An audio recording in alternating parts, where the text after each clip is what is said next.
আসসালামু আলাইকুম রহমতুল্লাহ। সবাই কেমন আছেন? আশা করি অনেক ভালো আছেন। আপনারা যারা বিগত দিন ধরে আমাকে ফোন দিচ্ছেন, ভাই আমরা কাজ জানি, কাজ জানা সত্ত্বেও আমাদের চাকরি হচ্ছে না। বিভিন্ন গেটে যাই কোম্পানির, কিন্তু আমাদেরকে নেয় না, লোক লাগে না। আপনার কাজ জানা আছে, তারপরেও আপনি চাকরির মধ্যে ঢুকতে পারতেছেন না। কারণ কি?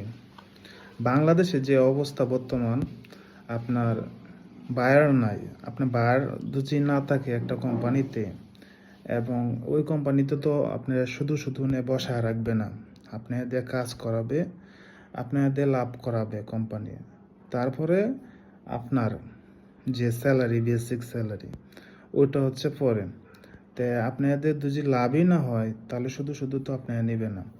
আমি প্রায় কোম্পানির সাথে আমি অনেক ম্যানেজমেন্টে আছে, ওদের সাথে কথা বলছি যে আপনাদের গার্মেন্টসের কী অবস্থা। যেহেতু এই লাইনে আছি, তাই মানে চীনা পরিচয় কিছু লোক আছে, ওদের সাথে কথা বললাম যে আপনাদের গার্মেন্টসে কি বায়ার আছে, অথবা কাজের কি সুযোগ সুবিধা এবং ভরপুর কি কাজ থাকে, কি লোক নিচ্ছেন কি না।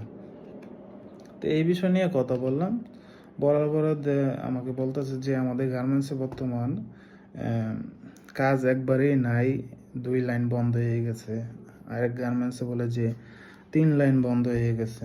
তো এরকম সমস্যা, যারা চাকরি ছাড়ছে তারা আছে বিপদে। তো গার্মেন্টসের গ্রেডের মানে ঘুরলে আপনার কোনো লাভ নাই। তো আপনার একটা বিপরীত একটা অপশন বাইর করতে হবে, যেহেতু আপনার কাজ জানেন। তে আপনার পালে কিছু গার্মেন্টসে লোক লাগতেছে ইমার্জেন্সি ভাবে, ওদের ভরপুর কাজ, মানে সারা মাসেই কাজ থাকে, এবং মাস শেষে একটা ভালো স্যালারি উঠবে আশা করা যায়। এবং যারা রানিংয়ে আছে, অনেক অপারেটর বাঙালি, ওরা কাজ করতেছে অলরেডি, মাস শেষে ভালো 60-70 হাজার টাকা তুলতে পারে।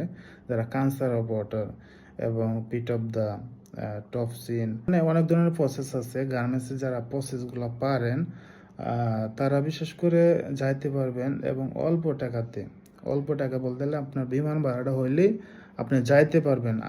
আদার্স যে পেপারসগুলো রেডি করতে ওই টাকাগুলো লাগবে, এটা তো আপনারই লাগবে, এটা কোনো মালিক পক্ষ দিবে না। তা আপনি যদি মিডিল স্ট্যাম্পে যান, দেখা যাচ্ছে যে 2 লাখ, 3 লাখ, 4 লাখ, 5 লাখ টাকা লাগে, যেরকম সিঙ্গাপুর, দুবাই, মালয়েশিয়া।